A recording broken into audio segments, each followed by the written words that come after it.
ആള് വരുന്നുണ്ട്. അനിയത്തി സർപ്രൈസ് കൊടുക്കും.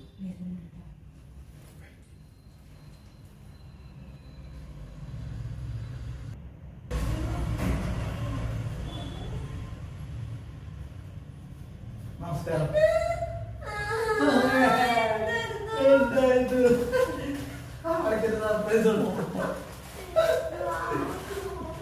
അനിയത്തി അവിടെ ജോലിയുടെ സ്ഥലമാണ്. സ്ഥലത്ത് അവർക്ക് സർപ്രൈസ് ആയിട്ട് വന്നതാണ് പോണ യാത്രയില്. ബാക്കി നമുക്ക് അവരുടെ കൂടെയുള്ള സ്റ്റാഫിനൊക്കെ ഒന്ന് പരിചയപ്പെടാം. ഇത് ഇവിടെ ജോലി ചെയ്യണ അവരുടെ സ്റ്റാഫാണ്. പേരെന്ന് പറയും